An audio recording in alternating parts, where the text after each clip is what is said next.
So as far as committee members logged in, I have Donna, Michael, and Courtney. Did I miss anyone as they were coming in?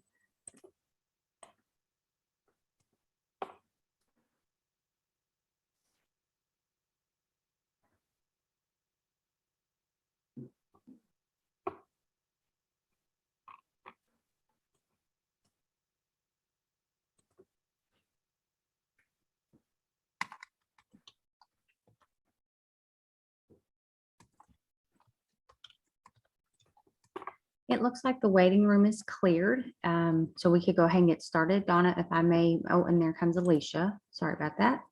Now the waiting room is cleared.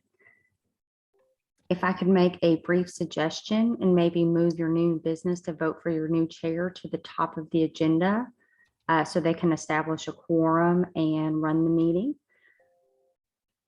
But the waiting room is cleared. So if you guys would like to go ahead and start, I have Donna, Alicia, Michael, and Courtney logged in. That's 4 of your 5 members, since all of your other seats have been vacant, and we've been trying to, we've established that they are vacant seats and no longer participating. So I'll hand it off to you, Donna. Okay, thank you. I apologize. I didn't hear what you first said because I didn't realize I somehow turned my sound off. So welcome to everyone. Sherry had sent me an email that said she was going to try to join us. And she's with her father in the hospital. And so she's going to try to join us, but maybe in and out depending on visits from doctors and things like that. So welcome to everyone. We have 4 of our 5 members. So I assume that's considered a quorum since we have empty seats. Yes, ma'am. Okay. And then do we want everyone to put their put who they are in their organization in the chat like we typically do? If you all could do that, please.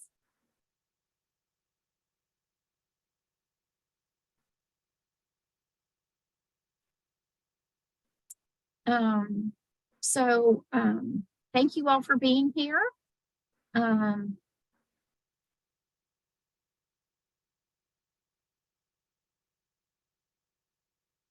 I'm just double checking so I can see as many folks as I can.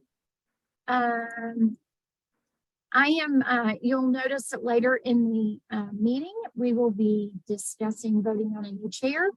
But until then, I will act as the chair for right now.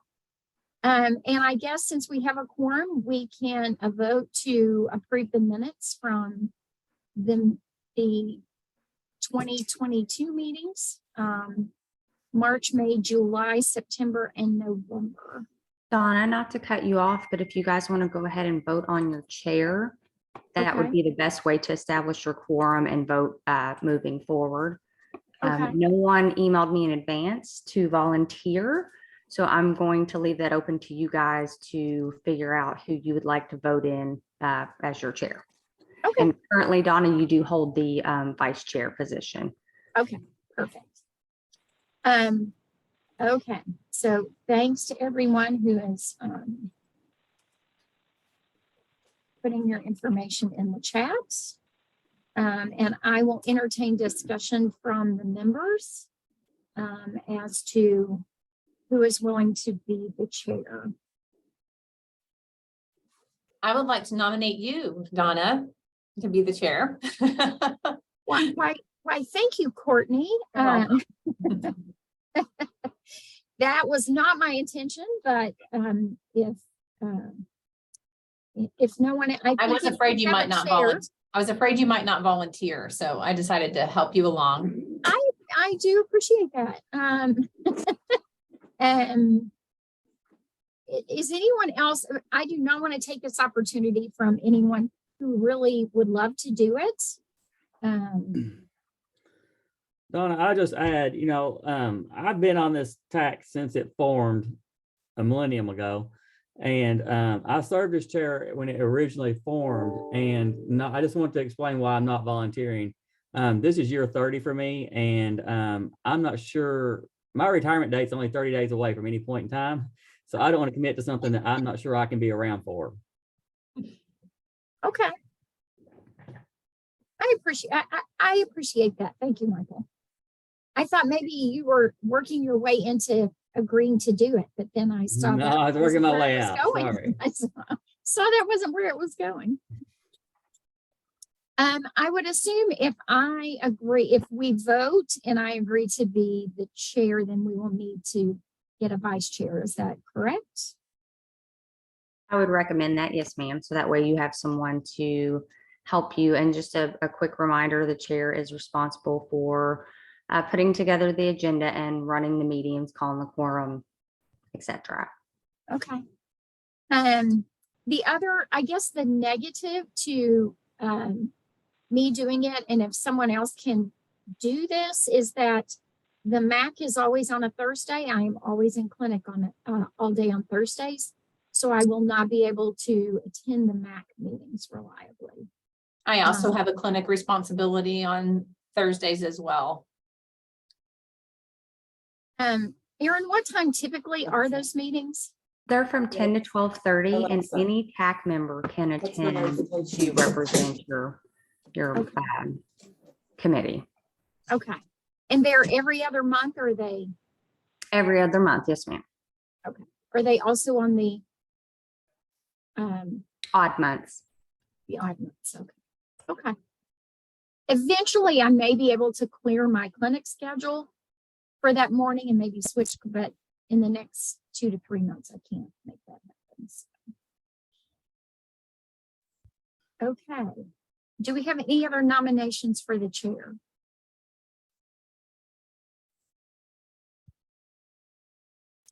Okay, well, I will agree in the absence of other candidates to be the chair if the group so votes to do that. Do we need to make a motion and then vote? I think Okay. so. Yes, ma'am. Okay, I motion for Donna Grigsby to be the chair. Second. Everyone in favor? Okay, This is why I also can't be the chair, is I don't know how to do this stuff, but yes. okay, We all that's vote fine yes. because that's why we have Erin, so she keeps us out of trouble in parliamentary things. Okay, thank you all for your vote of confidence, or I appreciate that. Would anyone like to nominate someone or themselves to be the vice chair? I can still do a hard wall. We've got all this stuff to do. Since the beginning. Courtney, would you be willing to act as the vice chair? I'm assuming that just means pinch hitting when you're not available. I mean, could you describe it a little bit? That has been my understanding. Yes. Okay. I mean, Yes, that's so the role that I've played. If the chair isn't available, then the vice chair helps run the meeting. It would be Yes, that that is correct. this, so, you know what I mean, when I'm. Sure. I would be glad to if no one, or if there's anyone else that would like to do it. Otherwise, I'm happy to do that. Someone's phone isn't on mute. Yeah. I'm trying to find them and mute them now. I'm sorry about that. Okay, I think I'm it says scrolling. Cheryl's iPhone. I think I got them. Thank you. So I would like to nominate Courtney for the vice chair position. And I'll second that. And all in favor? Aye. Aye. Okay. Anyone opposed? Other than Courtney? No. I'm just No, kidding. Okay. All right. Thank you, guys. Thank you, Erin, for directing us in that manner. Now I guess we need to vote on the minutes from the previous meetings. Has everyone had an opportunity to look over those minutes at some point in the last few months? And are there any corrections?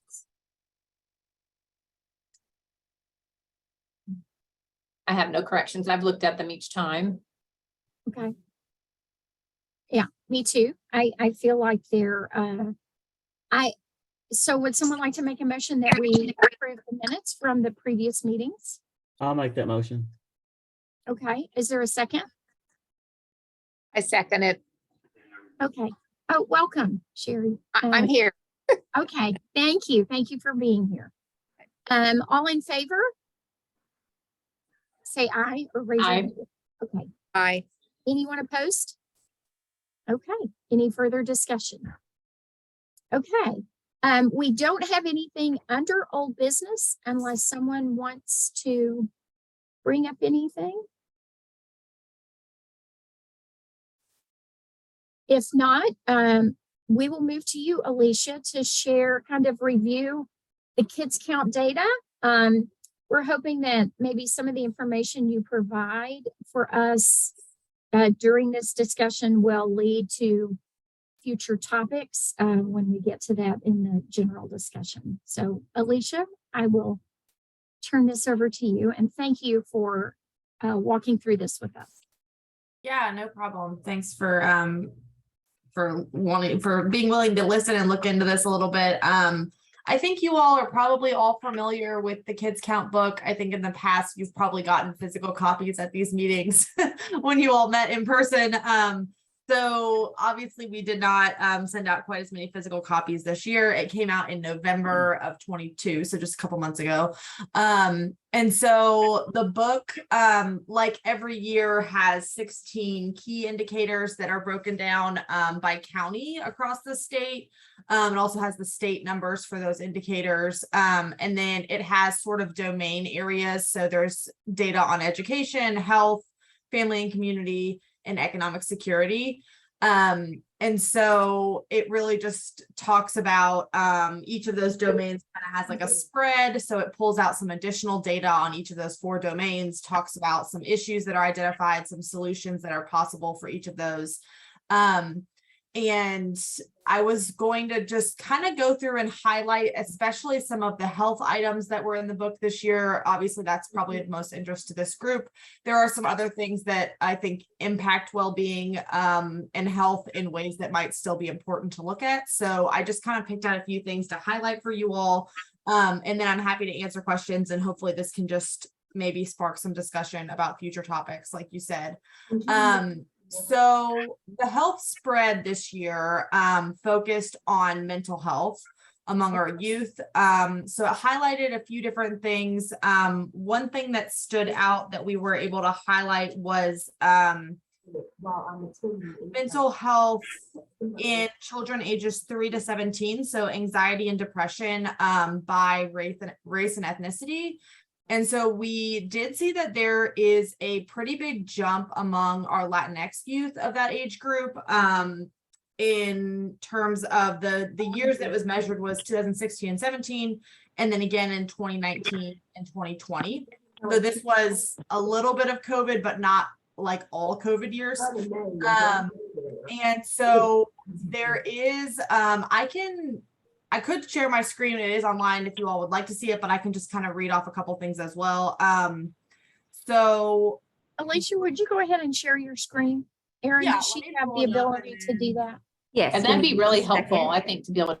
yeah, that might make it a little easier. Let me make sure I have the right screen pulled up. I'm looking at the physical copy so I can get it online and show it to you all. Give me just a second and I'll make you a co-host. And Okay, thank you. just also a friendly reminder, anything you share in the meeting, if you could email it to me so I can put it on your TAC page to make sure we're within the open records law. Yeah, absolutely. Thank you, Alicia. I'm sorry, I'm a very visual learner, so. You're totally fine. It's a lot of numbers too, so I know that's sometimes hard to just listen to. So I'm happy to try to get it all pulled up for you all. Okay, I think I should have. And also while you're doing that, I'm just going to ask anyone who's not on the committee or not speaking, if you could please mute. It makes a lot of background noise and it makes it hard for the court reporter to capture everything that's going on. So if you're not muted and you're not on the committee or presenting, if you could please mute. Okay, I'm gonna see if I can share this. So are you all seeing a screen? Blue graphics. Okay, I'm probably gonna need to zoom in, I'm thinking, because this is probably pretty small. Let me see if that would help. Alicia, while you're doing that, someone asked the question in the chat. Sure. How can they get copies of this book? Or is it, I'd assume it's available online? Yeah, we can do both. And I'll put that in the chat for you all. So here is the the link to the webpage that you can see it right now and follow along as I'm talking. And then if you go to this page, if you scroll all the way to the bottom, there's an option to order books, and they are free to order. We'll mail them to you for free. So you just put in your information, and you can get, actually there's a button right here that says order kids count books. So you guys can check that out. And if you want like a large amount, feel free to put that in as well if you want to distribute those among staff or something like that. So the piece I was just talking about, and you'll see it in this graphic here. So it talks about among race and ethnicity, we broke it down here. So you can see that the Latinx numbers jumped quite a bit from the first reporting year to the next one. All of them jumped. Everybody's numbers are going up, but obviously you can see the differences among the races there. So we did pull that out as something that could be significant to look at. And you'll see up here some ideas about why that happened. So language barriers, difficulty accessing care that they felt was, you know, what they needed. There's a lot of stigma still that exists around mental health, especially among different racial groups. And so that was one thing I wanted to highlight just because of the differences that we saw there. Now, again, across the board, it has gone up across all races, and all of Kentucky's numbers are higher than the national average right now. So those are just a couple of things I wanted to point out. And then another piece of that that I think is somewhat related, especially when we talk about the differences in racial groups, is children in the state who are insured and have access to health insurance, because obviously we know that helps to make sure that they can get care that they need. We continue to see a little bit lower rates of our Latinx youth that are insured. That is not highlighted in this book, but there is a data dashboard that if you all want to dive in even further, you can go online and look at hundreds of indicators that are available. But that is still a little bit behind the state numbers. The state has a pretty good overall insurance rate, but there are 79 counties that still have a lower percentage of children covered than what the state average is. So there are still gaps, and there are still pockets of the state where there are less kids covered than other places. And so I'll just go to the next page to show you all what this looks like when you do want to look at it. It's a lot to look at, but basically what you'll see is children under 19 with health insurance. So the very top number is going to be the state. It has not changed since 2015. You can see that equal sign, but then you can see every single county is broken down here. And so you can see which ones have less coverage than they did in 2015, more coverage or the same.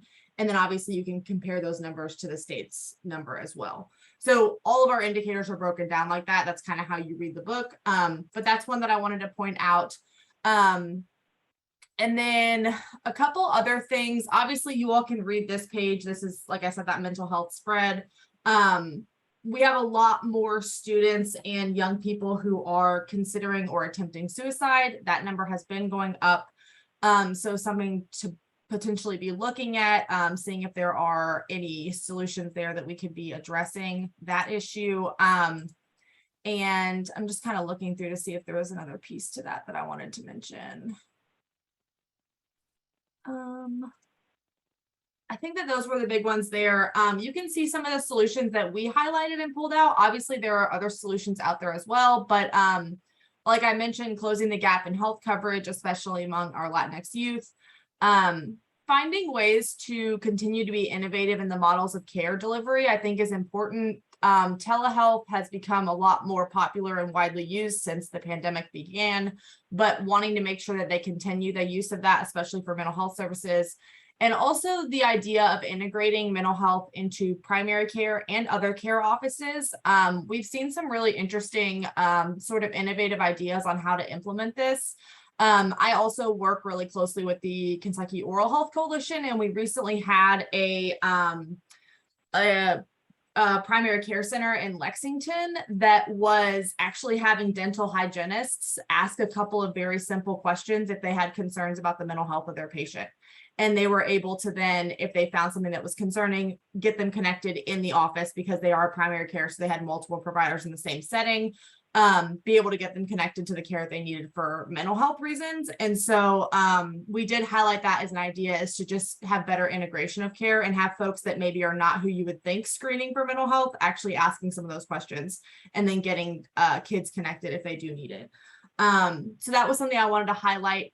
And then also, this goes back to the differences in the demographics of students or youth that need care, making sure that we're creating welcome environments for students. So whether they're in school getting care, whether they're in an office getting care, taking steps to increase cultural competence of our providers, diversifying the workforce where we can and where that there are opportunities to do so, and then making sure that we're offering language inclusivity beyond just English and Spanish. Those are important, but obviously we know that there are a lot of students that speak other languages as well. And the other thing about that is that sometimes we find that just because a student speaks English doesn't mean that that's their preferred language, especially if they're in a vulnerable state, they're having mental health concerns, and they're kind of in a place where they would like to speak whatever is their first language or their home language. So those are some things to highlight there. I can pause for a second and see if there's any questions specifically around that. There's a couple other points I'm going to highlight that are not mental health related, but that's kind of one of the big focuses this year. Alicia, obviously in my mind, what leaps, you know, when we're talking about future topics, and I know we've talked about mental health resources in the past, but maybe this is an opportunity for us to think about with our next meeting. You know, do we have our you know, Medicaid partners talk about mental health resources throughout the state? Courtney, I would love your input because I know this is your area of expertise, but this may be a topic for us to gather data on again.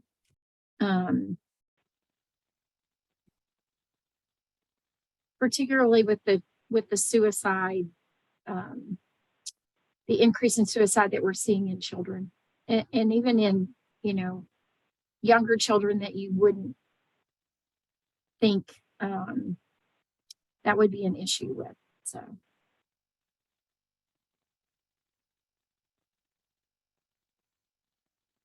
yeah, I think that makes a lot of sense. It would definitely be something that I think would be helpful to hear about what resources are out there, and then how they're getting shared with consumers too, so that we can see if there's opportunities to better get the word out about those resources that are probably in existence. I'll just really quickly say that I know in November we had every single different group, you know, present to us on some of their behavioral health updates. I think sometimes it's translating those into, you know, what's happening with them, I guess, but I mean, they did do a great job presenting everything that they're doing, from case management to available resources through each group. But maybe we could try to come up with another creative way that we want to discuss it or think about it or apply it or understand gaps that are, you know, I mean, again, if y'all recall, they did do that, and I think they were each sending in information to us as well. Again, that was in the November meeting. Am I remembering that correctly? I have notes from it, but I feel like we have, I feel like we have discussed it recently. I guess so maybe we have a new question, angle. Do we have a new angle or a new way of something we want to know? I guess my question is, do we know, and Michael, this may be where you're also helpful, is I know in my practice there are children who are getting their counseling at school versus seeing a counselor outside of school. Do we know, are those resources available to children in, I know technically they're available to children in every county, but is that realistically happening? Is that an option? You know, are there barriers? We certainly know that the stigma in certain groups is much higher. So maybe an update on school-based services that are available might be helpful too, given that that may not have been as much of what the other groups were telling us about. Some of it was school related, but yeah, that could be helpful maybe. And I can tell you one of the challenges I think that school systems are seeing is the quantity or the availability of outside resources to come in and provide in-school counseling. We've got one we've got one full-time person who comes into our district right now. And her caseload is completely full. We've got 3 outside agencies that are coming in as regular as they can, and we still have a list of students who need a regular counselor. And I think you've probably seen that across the state in different districts. There just seems to be a shortage in mental health counselors with the availability to come into schools. Erica, are you on with policy? I know that's your wheelhouse. I didn't know if you had anything you wanted to add. Yes, I am on. I don't have anything specific to add other than we are aware of that concern of the availability of providers. And that's something that we are working on with the Healthy Schools campaign and also with the Kentucky School Nurse Association, trying to get more interest in providing the mental health services in schools among providers. And if an update is needed for this TAC regarding school-based services, just let me know and we can prepare something for you. Okay, thank you. I think that probably is an aspect that we didn't have an update on because we got more of an update from the MCOs about services and opportunities. So that may be very helpful. Thank you. Anything else from anyone before Alicia moves on? Just for future agenda, are we tasking that as a formal request? We can certainly talk about that. What we've tried to do over the last couple of meetings is kind of once the meeting has adjourned, we try to get together if we have time, just to kind of brainstorm about information requests so that we can get those out, and we can certainly work on March's agenda if we have time at the end of this meeting. Is that okay with everyone? Yeah, thank you. Yeah, so I'll just highlight a couple other items. So in one of the health indicators, and I'm going to actually stop sharing just because the next screen is not easy to look at. So I don't think it would help to have that up. It might just be more distracting. So one of the indicators that is broken down by counties, and you guys can kind of go in and look at this individually whatever county you're in and see, is the rate of smoking during pregnancy. And so this is something that we look at every year. Kentucky has improved in some ways. There are some counties that are improving on this measure, but overall, about 1 in 6 births are still to mothers who report smoking during pregnancy. So obviously you all know the impacts of that and the concerns with those births and the outcomes that can happen. We also see that some counties are still as high as about 35% of births are to mothers who are smoking during pregnancy. So that's something that I just wanted to highlight because we do look at that every year, has a lot of health, indications. So something to think about there. In addition to the specific health indicators that we look at, there's a lot of other pieces of this data book that impact health and well-being. So one of those that's I think is pretty important is the child poverty rates. So they are improving overall. I think out of 120 counties in Kentucky, like 116 saw some sort of improvement on that compared to 5 years ago. But overall in the state, we still have close to 20% of our children are living in poverty. So that continues to be a concern. That continues to be an issue with getting necessary resources and care and things along those lines. We also know that young children of color are more likely to be in poverty in Kentucky. So that's something that, again, if we get into any sort of disparity conversations or want to look at the breakdown by race, that's something to look at there. And a lot of the 2 items that I just talked about, a lot of our youngest children, so under the age of 5, are living in poverty. And then again, obviously the births to mothers who are smoking impacts, especially the very early on years, as far as low birth weight and things like that. And I think it's about 1 in 4, a little bit more than 1 in 4 of the kids that live in the state are actually under the age of 5, if we look at our population numbers. So the early childhood age is pretty important just because it is such a large number of the kids in the state. So we've been looking at that as well, trying to think about how we can impact that, the earliest years of a child's life.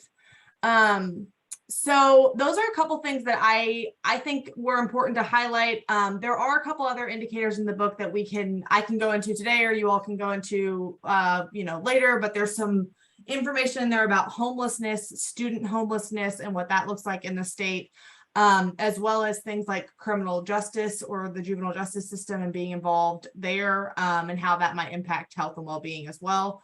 So if you all have specific questions, I'm happy to answer those. But like I said, the health spread this year was really about the mental health piece, as you all, that's like the most important thing that we've been seeing. I'm sure you all are hearing the same. So that's the biggest piece that we talked about this year, but there were a few other things as well, if you all have questions or want to look further or deeper into any of those. Okay, thank you, Alicia.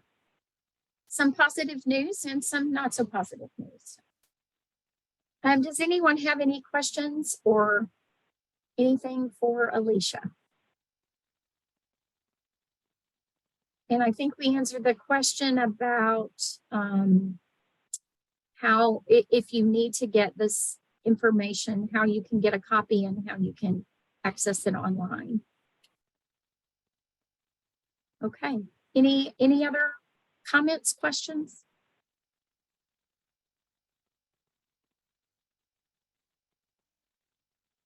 Okay.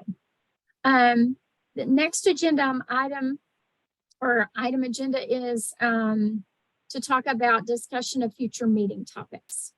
And so this one always takes a few minutes, and we're certainly open to all members of the committee and others who think there are issues that we haven't covered. Some issues that we have covered, we may need to cover in a different perspective. So any thoughts from committee members? Or from them?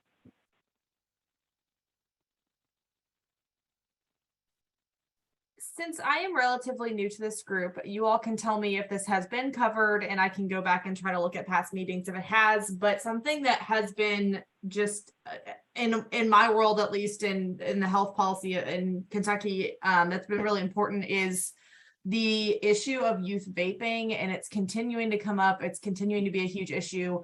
And I've been seeing more and more research very recently about the connections with mental health there. So I wonder if the conversation around mental health in schools and how we can address that, we could be sure to include ways to address the vaping issue. I think there's been some recent things that have come out saying that when students are able to stop vaping, their mental health improves. So if we're having overwhelmed mental health counselors in schools, if we're able to look at it from that angle, I wonder if that could be helpful. But just learning more about that and seeing if there's impacts that we could have on that space. I do recall that we talked about vaping and kind of programs in place to help with that. But I feel like that was quite a while ago, because I feel like we were in person. Yeah, I don't remember that. Yeah. And Yeah. I joined this during the pandemic. So Yeah, I feel like it was when we were still having in-person meetings. So I feel like we probably could glean some new information on And that. I would dare say the vaping issue has become considerably worse since the pandemic. So. Mhm. Okay. So are there campaigns out there or literature that's handed out at pediatricians' offices or anywhere that talk about I mean, I know a lot of the research is relatively new on it, but it is concerning. Mhm. Not only the mental health components, but the physical Sure. components. Are there any MCOs that have anything they want to contribute on that today? This is Leon from Anthem. We do have a specific topic that our community educators have worked with the Department of Health on. I don't have the presentation deck with me right now, but maybe at one of our next meetings, we could share that. Okay, thank you. Yeah, I think that's a good idea, and that may be a topic for us to focus on at our next meeting in March, is kind of what resources are available, what information is out there. I can tell you, from my standpoint in our office, we spend a lot of time with our adolescents talking about tobacco use, drug use, vaping, and being very specific about e-cigarettes and vaping as another topic. So I think it would be helpful to see what resources are available at a state level in terms of treatment and prevention, and then also within the MCOs. That might be reports that we get at our next meeting. And that would give our partners a couple of months to look over what resources are available.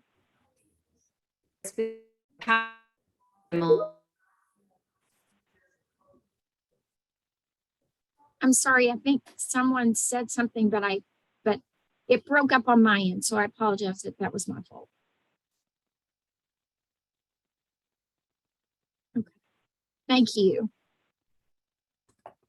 Thank you, Etna. So perhaps the data request would be to look at programs that are available from the MCOs and any statistics that we have from the MCOs or DMS about adolescent use of e-cigarettes and vaping. Donna, if you'll put that under old business for your next agenda, Sure. and then after the meeting, I'll send out a reminder to the MCOs that that is going to be an ask for your March meeting. Okay, thank you. So good. I appreciate you bringing that up, because in my mind we had talked about it, but I knew it had been a long time ago because we were in person, and that's been quite a while. I guess the other thing you brought up in my mind is for a future meeting is what resources are available for mothers who are, or women who are pregnant that want to stop smoking. And maybe that's something that we discuss in, a subsequent meeting. Is that something others would be interested in?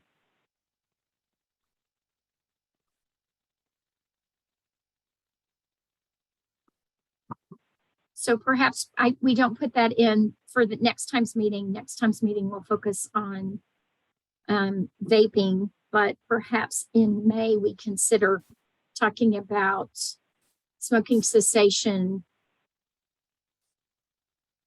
programs. You can add that to your new business for your March meeting, for it to be an ask for them to come back to your May meeting. Okay. Is that okay with everyone? I can't see everyone's face, so I don't know if. That sounds good. Makes sense. Yeah. Okay. Sounds good to me. Okay. And we could also talk about smoking cessation for adolescents and for pregnant women. Okay. Thank you. Anything else? I want to circle back to the mental health question. I'm just trying to think of how, and I'm probably, this is going to show some of my limited understanding about the committee and kind of how to use some of the information we've gotten. Like when we did get all that wonderful information in November, sometimes I feel like the difficulty is the translation of putting this information into action. And I think, for instance, like at your office, Donna, I'm sure frequently you're asked for referrals and giving referrals for mental health. What I thought was, and so are we here at Bingham, we get over 100 and something referrals a week, and we can't absorb all of them. So we're having to refer out to places. And I was delighted to get all of this information from each of the different MCOs and all their, like they have case managers and they have places you can call to get providers or to get connected, or for people to follow up with them to see if they're doing their visits and those sorts of things. But I guess sometimes as someone on the front line, like maybe you are too, and maybe at the schools or whatever, I wish all of that information was one place that you could just hand it to someone and like, here, if you have passport, this is who you call. If you have this, maybe it is somewhere, and that might be my ignorance, but I feel like that is such valuable information. But just for me to have it, I passed it on to the people here who refer.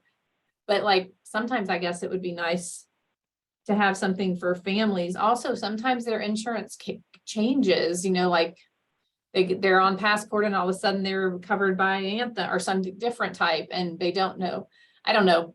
I just wish there was a better way to put some of the information we were given into action for families when we are the front lines of contact, you know, how to do that. What would be the best thing?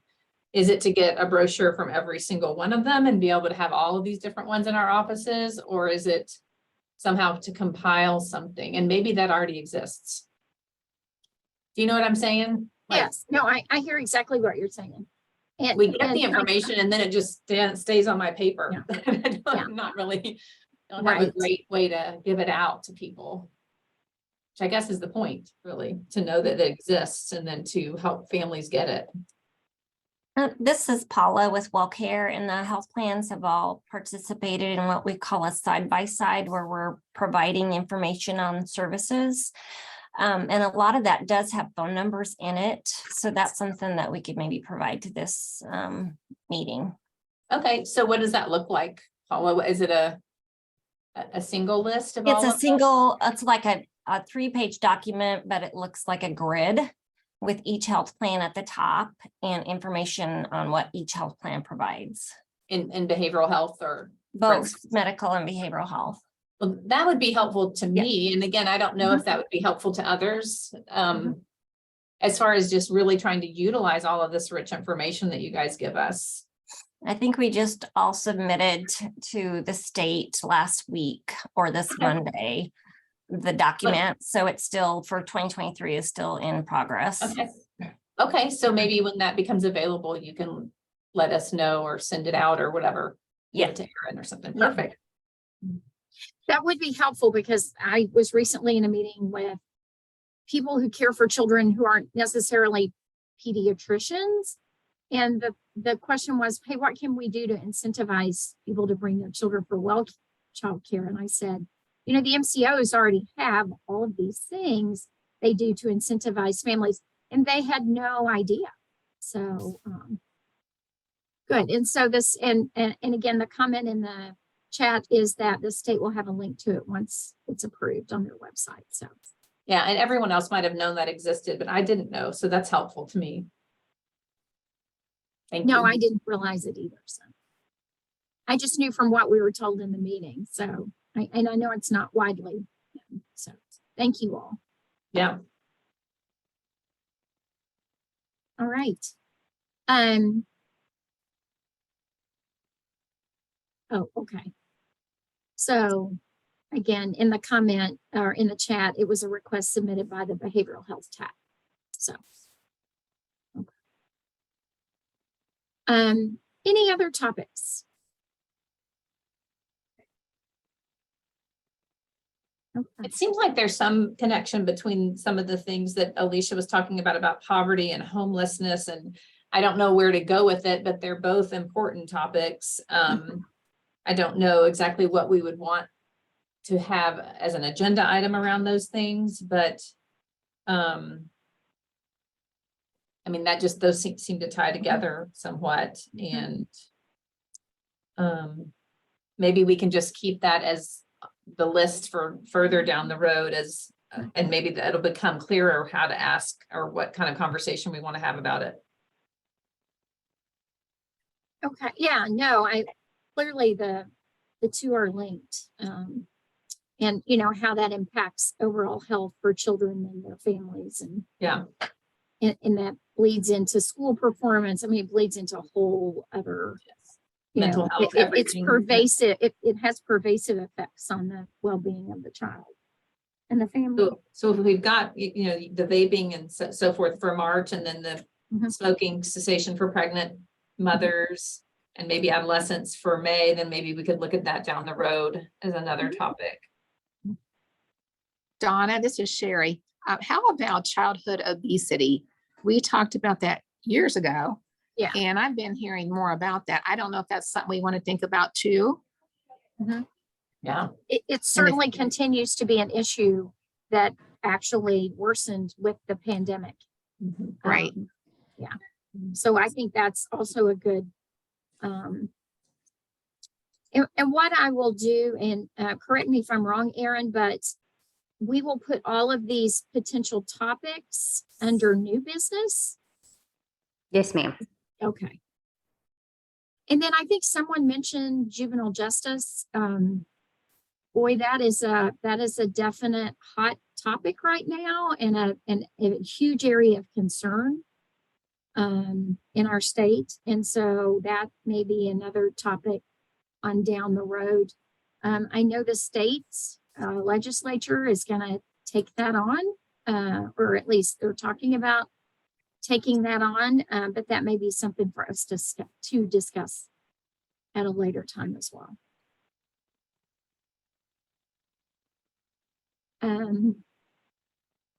Other thoughts? And Donna, if you wanted to, you can add some of those, instead of adding them all to new business for the next meeting. You can always break some of those up so that you can tackle them one by one, depending on what you're needing and what you're asking. So that way it gives you guys a few moments to focus on a few options throughout the year. Just a suggestion. Okay, yeah. I mean, we can certainly put it under, in the notes under discussion of future meeting topics. And then the ones that we definitely decided on for the next 2 meetings, we can add to the old business and new business. And then we can kind of revisit that at our meeting next time, if that seems reasonable. Yeah, that sounds great. That would be a great plan. Okay. All right, thank you. Anything else? Donna, this is Paula again with WellCare, Yes. and I've had some internal folks wanting to maybe develop more materials on bullying. And I didn't know if that's something that the pediatricians have access to in their offices that they share, or if that's a need. It's certainly something that we talk about, and that but in terms of, any informational pamphlets and things like that, it's certainly something that comes up in all school age children when we're talking to them about, how are things at school, and, do you have any bullying, and what would you do if you see somebody getting bullied, that sort of thing. Who would you talk to? So, but in terms of having things to hand them, I'm not aware of anything that we have. And I would think the school districts do quite a bit on that, but I'm not sure. So just something to think through. Yeah, no, thank you.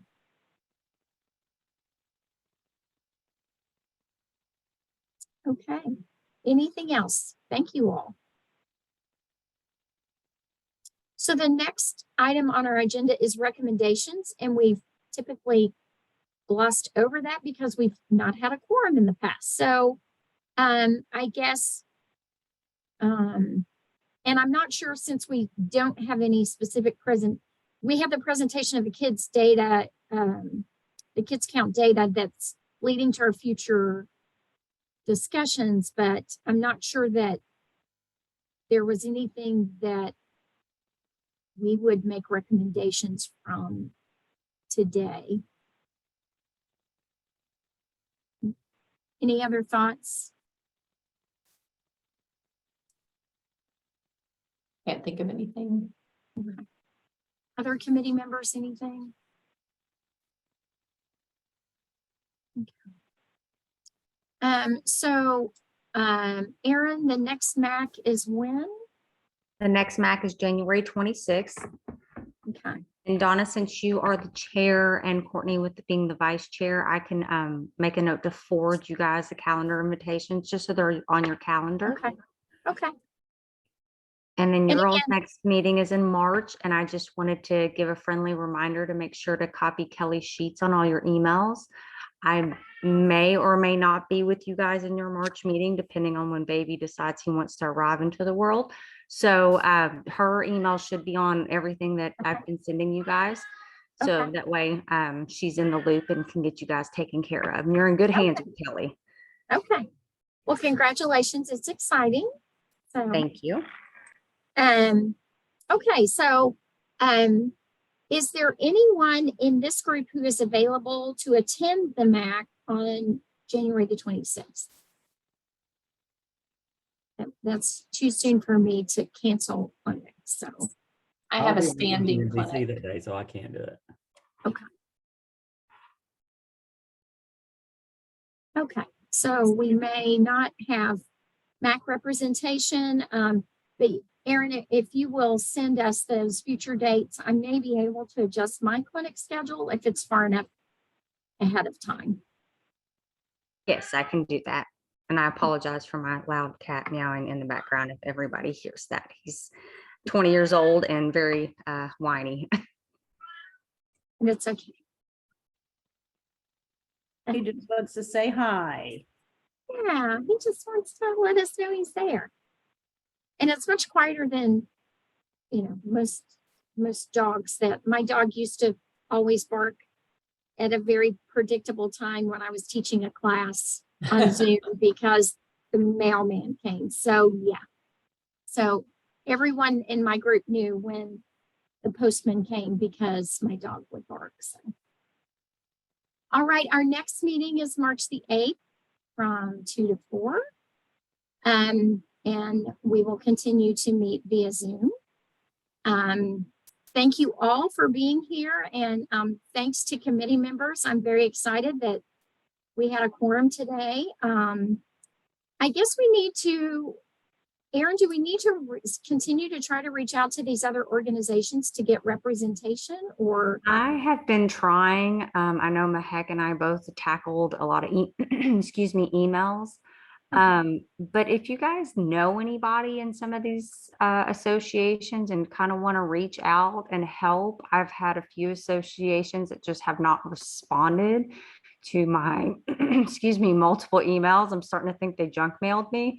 I did get a couple responses that they were working on it. So I'm happy to send you guys, because I'll have to update where you guys have voted on a new chair on your list. So I'm happy to send that to you. And if you know somebody personally that's in some of these associations and want to reach out and say, hey, here's what we do, you can put them in contact with Kelly and I, and we will do the rest. It's, as you guys know, it's not from a lack of trying to get some of these seats filled. And you guys are not the only TAC that we've been struggling to make sure that we have a full committee. But once we establish that those positions have been vacated, at least you guys can now have a quorum. So that's positive. Yes. And so, yeah, so I'm grateful for any help. You guys may know somebody in the, that you are in other meetings with or associations. So I'm always grateful for any help you may be able to help provide, and we can try to tag team them and see if we can get the rest of your all's positions filled. Okay, thank you. Yes, if you could send that to us. And what I will do is I will get onto the agenda template and try to fill it in today while we have we've got a little extra time. And I will try to send that out to you all. And then if there's anything that we need to, and then we'll have the agenda for next time. And we won't be, and then hopefully that will give our partner, our MCO partners, time to get us information. So thanks to everyone. And I think we need to have a motion to adjourn. I motion for us to adjourn. In a second. Second. All in favor? Aye. Any opposed? All right. Thank you all. So Donna, we're not gonna stay on for a few minutes, or? We can. I feel like we came up with some pretty good topics, but we can certainly, if the committee members want to stay on with Erin for a few extra minutes, we can certainly do that. I've got lots of little notes here on my, I don't know why I couldn't find a notepad, but I've got 1,000 Post-its with little words on there, so.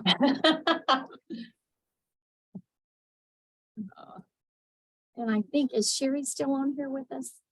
I was really thankful she got to join us. Someone's putting in, we should Okay. revitalize children's I'm here. vaccinations. Okay, oh, good. Okay, I'm so glad you got to join us, Sherry. Thank you. Yes. That's good. There's a note from Anthem. There's a chat message from Anthem to suggest revitalizing children's vaccinations as another topic, I guess. It just popped up. Okay. Yeah, I feel like we talked about that a lot as well, but Around certainly COVID. certainly it should be always on our list of priorities. I think. And maybe by the time we get to it, it will have been another 6 or 8 months or so. Okay, so what I heard from the group is that for next month's data or next meeting's data request is we're going to look at vaping, e-cigarette use, what programs are available to help in terms of prevention and treatment and education. And that will be our data request for next meeting. And then I think for May's meeting, we talked about smoking cessation and adolescent or programs, resources for adolescents and for pregnant women. Yes. Okay. And then other topics that I have scribbled here, there, and everywhere, poverty and homelessness, obesity,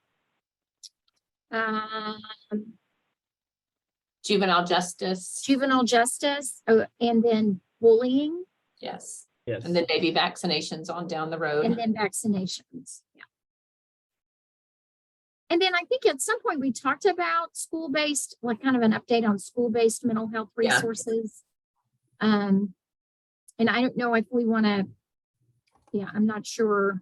You had requested an update in the next meeting from DMS on that. So if you want to put that under your old business. Sure. And then also the vaping presentations from the MCOs under your old business. And then everything else would be listed under new business. Okay. Were there any other topics that I forgot? And Alicia, thank you so much for presenting. That was very helpful. Yeah, no problem. You all just let me know if there's other items that could be helpful for future topics. KYA works pretty heavily in the juvenile justice world and on some of these other issues as well. So if you all just want to let me know if you need anything or if anything that we have would be helpful. Okay, Happy to thank bring you. it. And Donna, I what have you a could feeling do is that's a make topic. go I'm ahead, sorry, go Andrea. ahead. No, I was just gonna say what you could do is make a draft agenda and you could send it out to all the TAC members for review. Yes. And then everything can be added or rearranged as the TAC sees fit. What I will do is I will try to work on that right now so that we can get that out. And so we will give the MCOs plenty of time to and DMS plenty of time to respond. Does that sound good? Yeah. Thank you, Donna, for taking on that lead. Well, thank you for your vote of confidence. So I will try to, or my my voluntold. No, that I always laugh about. If you're not the one at the meeting, Sherry's just lucky we didn't elect her when she was. Yeah, there we go. That would And just I want to apologize. I don't see that I would ever be able to go probably to a MAC meeting because I'm in interdisciplinary care. And so the clinics, I have no governance over being able to cancel those or, so I do apologize for that. It's not necessarily for the lack of wanting to go, but I can't go there like on my schedule and I can't change the clinics. So. Yeah, no, interdisciplinary, you have no control over. I have a little more control over my schedule, if it's several months in advance, because I am normally on Wednesday afternoons. And so every other month, I cancel my Wednesday afternoons for the TAC meeting. So. Donna, this is Kelly. I just wanted to let you know that I just forwarded the MAC meeting calendar invites to both you and Courtney. Okay, thank you. But I did send those. Okay. Thank you. And it may be that, I don't know that I'm going to be able to adjust. I'll have to look at the March meeting to see if that's even a possibility, but I may be able to swing. So. All right. Anything else from anyone? Thank you, guys. Yeah, it seemed like a very productive meeting. Yes, I think, well, and I really felt like that when we heard the kids count data, that it would spur Yeah, kind of additional ideas. Yeah. ideas. And again, it's always nice to talk through things out loud, because in my mind, yeah, we had talked about vaping, but oh yeah, it was a long time ago. Yeah, so. Absolutely. All right.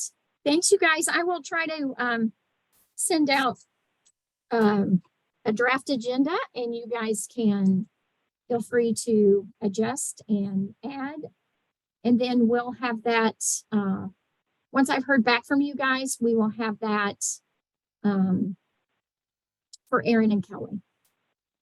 Okay. Perfect. Great. Thank you so Thank much. you, guys. Have a good afternoon. Bye. Thank you. Thank you, guys.